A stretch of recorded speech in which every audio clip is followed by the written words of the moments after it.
J'ai tendance à le dire pour toutes les années, mais 2025 a été une année très particulière pour moi. Peut-être que ça s'est pas vu dans les vidéos, mais ça s'est bien ressenti sur les achats. Pour le bilan un peu tardif de l'année 2025, je vais comme d'habitude parler de mes figurines préférées de l'année. Mais avant, un point sur la chaîne. En 2025, j'ai sorti un total de 46 vidéos. Un rythme pas trop mauvais de quasiment une vidéo par semaine, qui a pas mal ralenti début 2026. Parmi ces 46 vidéos, j'ai 43 reviews, une première sur une année. D'habitude, j'ai plus de vidéos spéciales, d'autres formats, mais en 2025, j'ai tout donné pour parler du maximum de figurines possible. Avec un Lego Former, le top 10 2024 et l'interprétation des primes pour finir l'année, on peut pas dire que je me sois trop écarté de mon format principal. Mais ça m'a pas non plus empêché de faire des reviews plus particulières.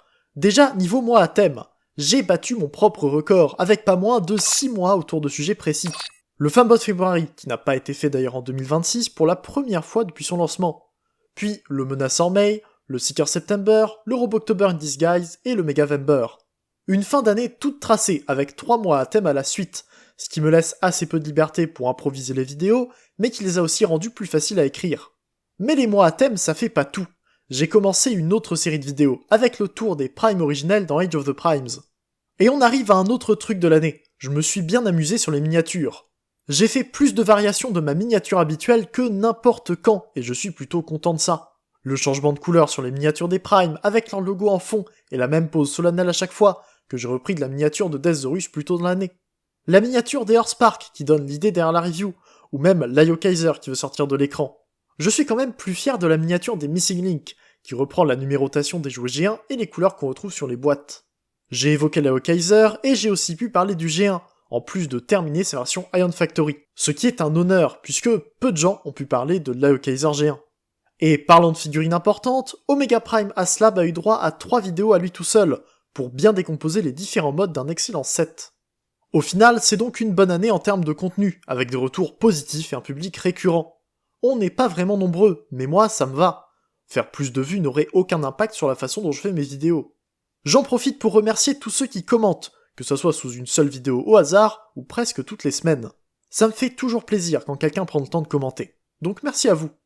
Mais vous n'êtes peut-être pas là pour ça. On peut donc passer au côté collection de la vidéo, avec quelques chiffres pour commencer. Cette année, ça a été un record de quantité d'achats, avec une proportion de neuf très élevée par rapport à d'habitude. Cette année, j'ai dépassé les 1500 figurines différentes dans ma collection, en incluant la petite centaine de ventes que j'ai pu réaliser en plus de 15 ans. Et rien qu'en 2025, ce sont 229 Transformers qui ont rejoint ma collection. Non, je ne parle pas de quelques figurines autres, comme les Diaclones, les Robotech Changers, ou le Beast Box que j'ai pu trouver en magasin.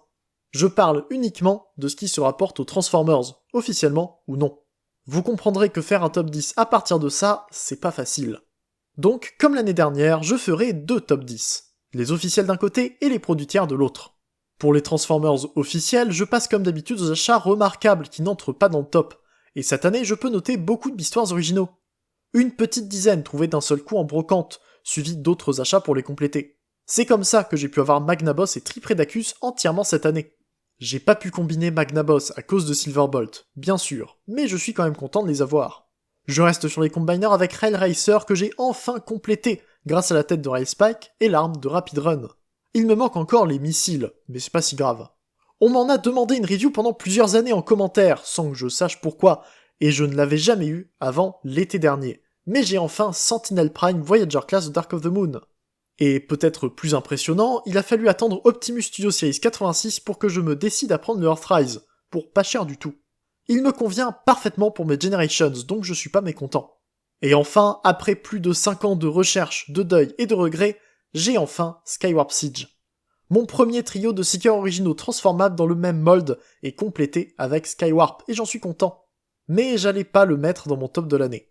En numéro 10 de ce classement, j'ai mis Silverbolt Beast Wars. Le Fuser, pas le membre de Combiner. Je l'ai trouvé en brocante, en très bon état sans missile, et il me plaît énormément. Encore plus que le Legacy, peut-être à cause de son style. En tout cas, c'est un jouet très amusant, avec des détails dignes des Beast Wars. Bien sûr, j'allais pas laisser une seule figurine à chaque place. Au numéro 9, j'ai choisi Optimus et Ultra Magnus Hot Wheels.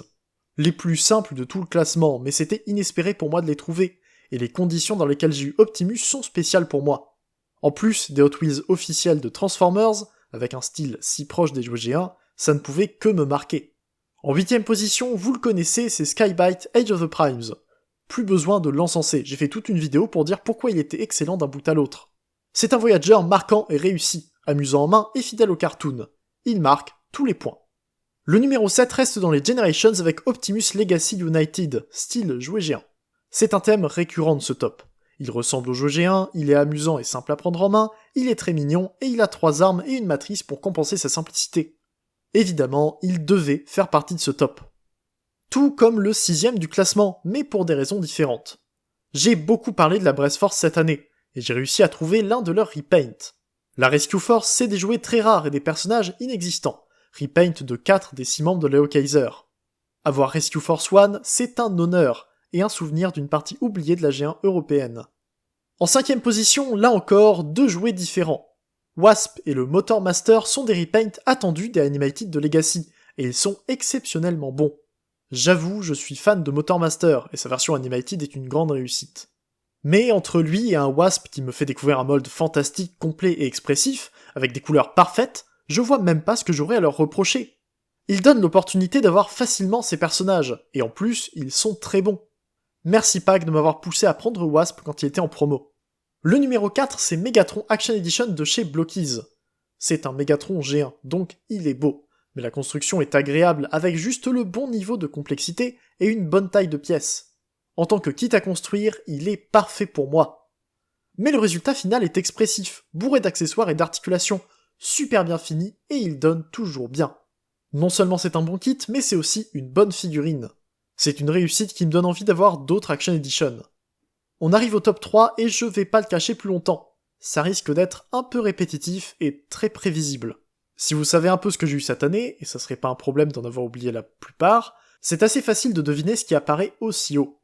En 3ème place de mon top 10 des Transformers officiels que j'ai eu cette année, il y a Star Convoy Age of the Primes. C'est pas une surprise, j'ai fait un custom et un Lego Former de Star Convoy il y a quelques années. J'ai toujours été intéressé par le design et son origine assez floue pour quelqu'un qui connaît assez peu la continuité japonaise et ses gammes de jouets. Mais en plus de ça, on parle quand même de Star Convoy Age of the Primes. Il fait tout ce que je pouvais espérer de lui. Le mode alternatif est parfait, le mode base est exactement ce qu'il devrait être, avec même un petit gimmick amusant, et le robot est bien articulé, massif, solide et surtout, très beau. Il a les proportions que je voulais, le style que je voulais, il a tout pour me plaire, donc forcément je pouvais pas le mettre plus bas que ça. C'est pareil pour Mega Prime Aslab qui est en 2ème place du classement. Oui, j'ai déjà pu parler de lui dans 3 reviews complètes, donc là encore je vais pas épiloguer. Mais il a tout ce que je veux, d'une transformation intéressante à des modes bien articulés et solides. Il continue mes R&D 2001 en Generations, et il en représente d'ailleurs la majorité, et c'est pas un mal. Que ce soit Optimus, Magnus, Omega ou Blue Bolts, chaque mode et chaque jouet est abouti et bien fini. Je regrette pas mon achat, et c'est toujours un plaisir de le prendre en main pour le poser et le transformer. Et en première position, on a mes 3 Missing Link. Optimus, Cliffjumper et Sunstreaker sont tout ce que j'attendais d'une gamme comme celle-ci. Un retour en arrière à une époque que je n'ai pas connue, et un tour de force pour donner des articulations modernes à des figurines vieilles de plus de 40 ans. Leur seul défaut, c'est leur prix. Même s'ils sont très bien faits, ils restent excessivement chers, et ce luxe me donne moins envie de les avoir en main. Mais ça n'enlève rien à leur qualité en tant que figurine, ni en tant qu'objet de collection, qui font un vrai lien entre le début de Transformers et ce qu'on connaît maintenant. J'en ai rêvé pendant plus de 10 ans et je suis très fier de pouvoir les avoir en main. Je ne vous ai pas parlé de la vingtaine de figurines officielles que je n'ai pas pu trier et qui font partie de mes meilleurs achats de 2025, et je ferai pareil avec les produits tiers pour gagner du temps. En tout cas, je le dis chaque année, mais je prends de plus en plus de figurines tierces. J'aime les différentes façons de faire des jouets, l'ingénierie toujours unique, le style et les personnages proposés, qui peuvent être assez variables. En 2025, entre autres, j'ai complété Leo Kaiser, j'ai eu presque tout Computron et 2 tiers de Raiden, 4 Seekers New Age et une armée de Doctor Who. En 2024, j'avais 13 entrées différentes pour mes achats tiers. Cette année, ça représente même pas un tiers de mes acquisitions. On est sur un autre niveau. J'ai donc eu beaucoup de figurines tierces en 2025, et pour certains, c'était difficile de les départager. Mais le numéro 10 est aussi le plus petit. Il s'agit de Beachcomber Galaxy Toys. Un jouet minuscule, mais très bien peint et bien articulé, qui montre une belle amélioration de la qualité de construction de cette marque. En numéro 9, j'ai choisi Six Shot et Great Shot New Age. Great Shot est là surtout parce qu'il fait partie de Victory, et le remold est bon. Les 2 figurines me plaisent beaucoup, pour la qualité New Age, les transformations amusantes pour la plupart, et de bonnes articulations. Je regrette pas d'avoir les 2, parce que Sixshot est incontournable, et il me fallait au moins un Autobot pour aller contre l'Io Kaiser. Parlant d'Autobot, le numéro 8 est Computron Craftsman Toys. J'ai repoussé la sortie du top 10 pour pouvoir en prendre des photos, parce que j'avais aucune photo de Computron avant ça. Noscone faisait déjà partie de mon top 10 2024, et je mets le reste ici. Les transformations sont généralement amusantes, les mods sont globalement très bons, et Computron est magnifique. Je ne pensais pas l'aimer autant, mais il a une présence sur l'étagère qui me comble complètement. Quand je vois ce que Magic Square va faire avec l'équipe, je suis encore plus content d'avoir choisi le meilleur Computron Legends à mes yeux. Il y a beaucoup d'Autobots dans un top 10 d'une collection où j'avais surtout des Decepticons. C'est Broadside Doctor Who qui prend la 7ème place grâce à 3 mods que je trouve très beaux et une prise en main très agréable. J'ai mis les 3 Triple Changer Decepticons dans mon top de l'année dernière, et je préfère Broadside à chacun d'entre eux. Il est mieux fini, et je pense que son design joue beaucoup pour moi, alors qu'on parle quand même de Broadside. Et c'est sans compter les petits avions avec lesquels il vient. Le numéro 6 est Ratchet New Age, le 3ème New Age du top et pas le dernier. J'adore le design de Ratchet G1, ce qu'ils en ont fait dans le cartoon me plaît beaucoup. Même la vanette, déformée, raccourcie et élargie, carrée et très simplifiée. J'ai une nostalgie pour ce design que la version New Age reproduit parfaitement. Et bien sûr, New Age oblige, c'est facile à transformer et à poser, et plein d'accessoires. Une petite merveille d'un blanc nacré éclatant. J'aime beaucoup de personnages, mais pendant longtemps, mon préféré a été Tigatron. C'est pour ça que la version Robot Toys arrive en 5ème position. C'est Tigatron Beast Wars, presque identique à son modèle d'animation, à la taille Legends. J'ai pas les autres figurines de la gamme, parce que c'est Tigatron que je préfère, et quelle figurine! J'ai l'impression d'avoir un masterpiece entre les mains à cause de sa complexité, qui est justifiée par la qualité de ses mods. Et avec tous ces accessoires, ça le rend encore meilleur. Ma première figurine de 2025, et seule acquisition du mois de janvier, c'était Deathsaurus MMC, qui ne se retrouve qu'à la 4ème place. Ma plus grande figurine tierce lorsque je l'ai eue, un personnage central d'une de mes séries Transformers préférées, et pourtant, il n'est que top 4. C'est à cause d'une transformation un peu compliquée par moment, non pas à cause du nombre d'étapes, mais de tous les pics de la tête et du cou, qui le rendent compliqué à prendre en main. En plus, ses proportions aident pas vraiment ses articulations. Mais il est quand même superbe, bien sûr, c'est pas pour rien qu'il est au-dessus de presque toutes les autres figurines tierces que j'ai eues cette année. Je pense que ma review parle assez bien de ses qualités. On arrive maintenant au top 3. Les 3 figurines tierces que j'ai eues en 2025 qui m'ont le plus marqué. En 3ème place, on revient sur du New Age avec Soundwave, version jouée. Ravage, Laserbeak et Frenzy sont jolis et amusants, son mode lecteur cassette est bien fait, et son mode robot est joli. Mais c'est pas le plus articulé des New Age, ni le mieux fini sur certains points. Ce qui me fait le mettre à cette place, c'est les couleurs d'une part, avec un bleu pailleté du plus bel effet, mais surtout, sa transformation. Je dis souvent que les transformations New Age sont amusantes, mais sur Soundwave je la trouve addictive et passionnante. Elle n'est pas seulement simple, je saurais pas expliquer la transformation des jambes, mais en plusieurs étapes qui glissent toutes seules, j'ai l'impression d'avoir assisté à un tour de magie, en passant des pièces d'un côté à l'autre sans savoir comment. Et malgré ça, j'ai jamais eu aucun problème pour le transformer. Quand je l'ai en main, je le passe d'un mode à l'autre sans arrêt, juste pour ces étapes-là. Soundwave m'a vraiment marqué. Le numéro 2 était sans doute impossible à prévoir. J'étais assez pressé de pouvoir le prendre, mais je pensais pas qu'il allait faire une telle impression sur moi. Il s'agit de Hoist New Age. C'est pire que pour Broadside tout à l'heure. Il y a même plus de gimmick, c'est un personnage discret de la G1, avec un design assez particulier qui n'a rien d'héroïque. Mais New Age a réussi à en faire une figurine exceptionnelle. Et tout ça, ça vient de sa simplicité. Hoist New Age m'a fait me poser une question. Si faire un hoist était aussi simple que ça, pourquoi personne ne l'a jamais fait aussi bien avant? Il n'y a rien de complexe.